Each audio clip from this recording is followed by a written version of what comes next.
Bismillahirrahmanirrahim. Perkenalkan, nama saya Yulianti, Prodi PAI kelas A semester 3.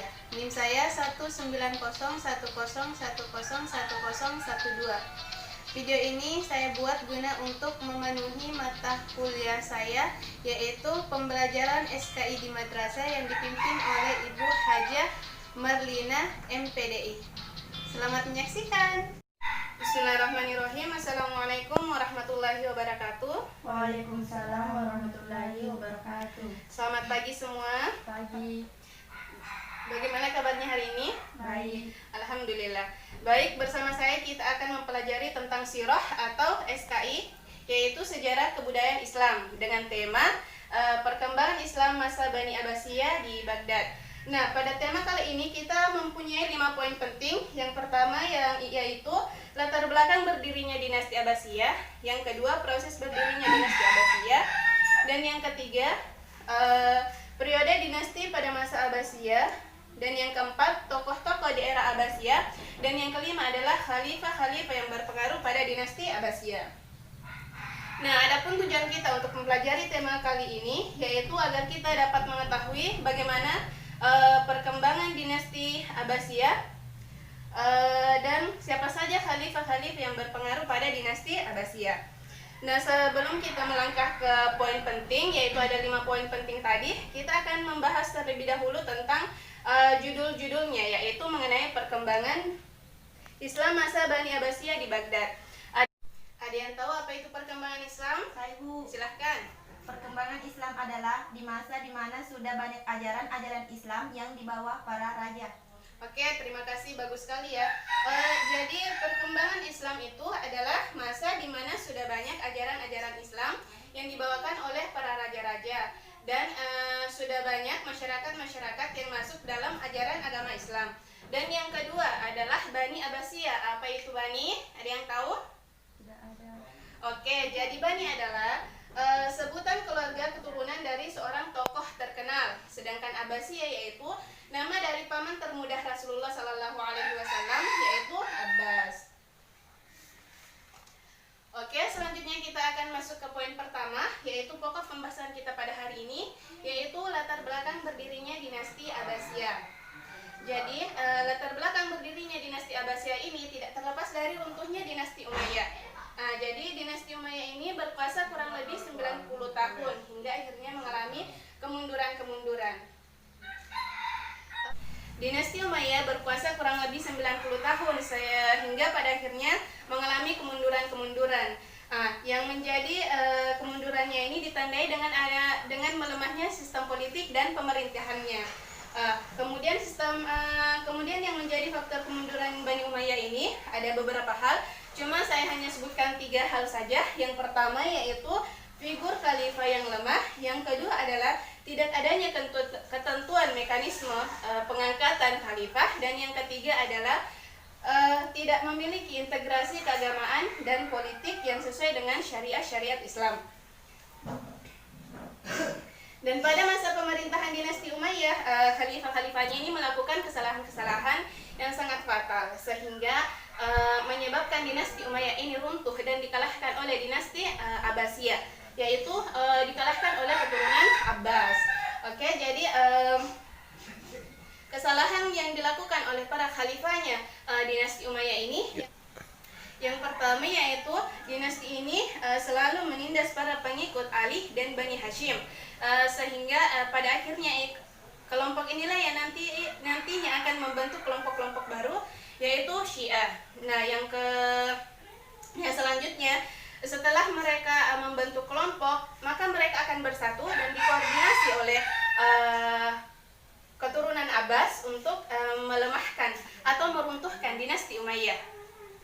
Nah, setelah mereka bersatu, kemudian mereka menyusun strategi untuk meruntuhkan dinasti Umayyah. Hingga pada akhirnya, setelah menyusun strategi, akhirnya mereka pun melakukan pertempuran di dekat Sungai Zab.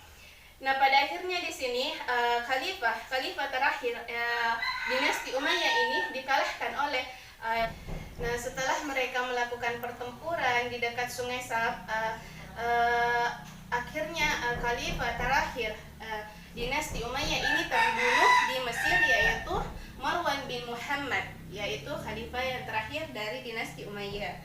Nah, setelah melakukan pertempuran ini, setelah mengalahkan khalifah terakhir dinasti Umayyah, akhirnya Abu Abbas mendapatkan kemenangan. Setelah kemenangan itu dimulailah proses berdirinya dinasti Abbasiyah, yaitu pada tahun 132 Hijriah. Kita melangkah lagi ke pokok pembahasan kita yang kedua, yaitu proses berdirinya dinasti Abbasiyah. Nah, jadi lahirnya Bani Abbasiyah ini adalah pada tahun 750 Masehi. Adalah peran besar yang dilakukan oleh keturunan Hashim yang bernama Abu Abbas. Proses lahirnya Bani Abbasiyah ini dimulai dari kemenangan Abu Abbas As-Sofa dalam sebuah peperangan terbuka atau Al-Zab melawan Khalifah Bani Umayyah, yaitu Marwan bin Muhammad.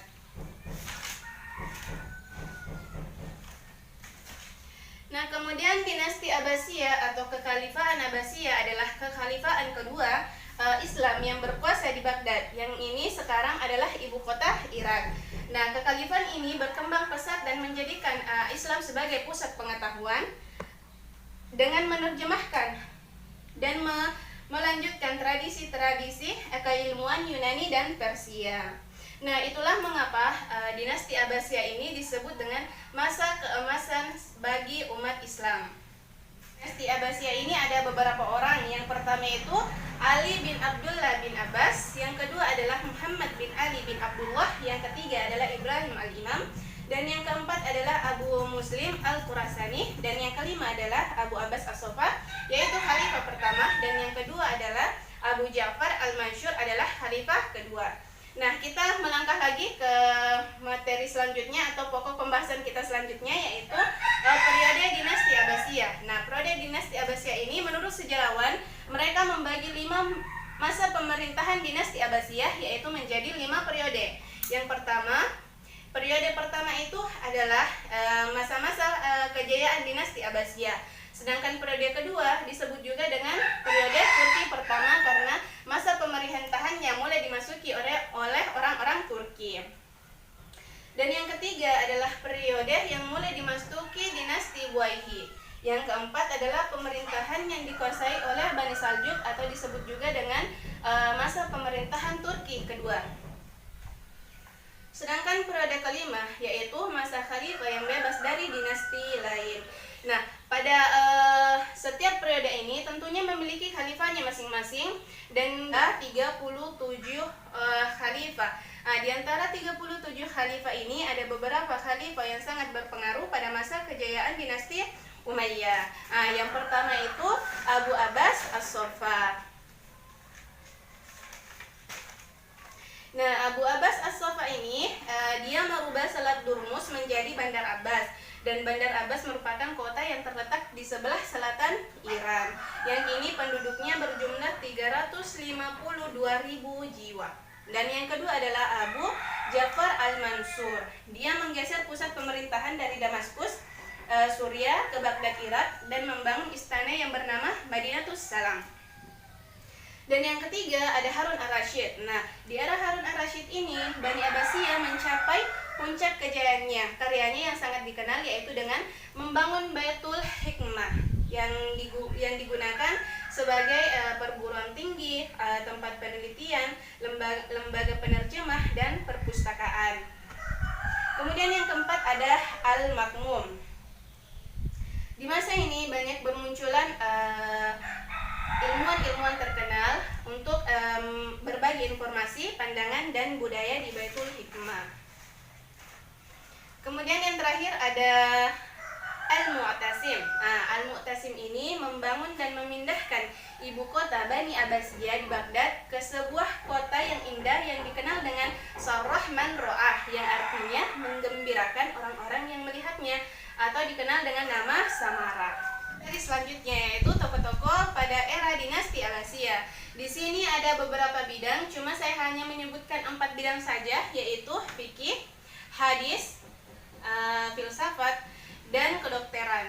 Nah, yang pertama itu di bidang fikih. Di bidang fikih ini ada 4 imam yang sampai sekarang mazhabnya masih kita gunakan. Di antaranya ada Imam Abu Hanifah yang ada di Irak.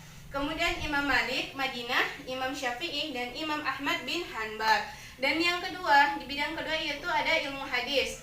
Di sini ada beberapa tokoh. Yang pertama itu Imam Bukhari, kemudian Imam Muslim, Ibnu Majah, Abu Daud, Imam Al-Nazai, dan Imam Baihaqi. Kemudian di filsafat ada Al-Kindi, Al-Farabi, dan Ibnu Rashid. Dan yang terakhir di bidang kedokteran ada Ibnu Sina dan Ar-Razi. Ya, mungkin sampai di sini saja materi yang saya bawakan, yaitu mengenai sirah atau sejarah kebudayaan Islam. Mungkin ada yang kurang dimengerti, silahkan bertanya, ajukan tangan dan sebutkan nama. Saya Bu. Silahkan. Bu. Bismillah, saya Novianti ingin bertanya. Dari materi yang Ibu jelaskan, ini mengenai tentang dinasti Abbasiyah. Yang ingin saya tanyakan yaitu, mengapa dinasti tersebut dinamakan sebagai dinasti Abbasiyah? Oke, terima kasih. Bagus sekali pertanyaannya ya. Mengapa sih dinamakan dinasti Abbasiyah?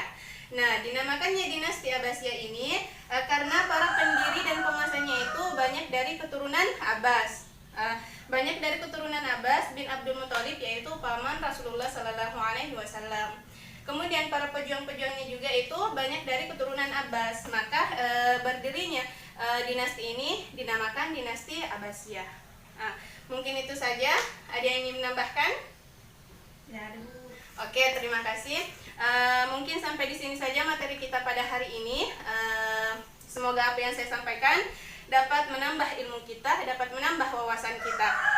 Lebih dan kurangnya mohon dimaafkan. Wassalamualaikum warahmatullahi wabarakatuh. Waalaikumsalam.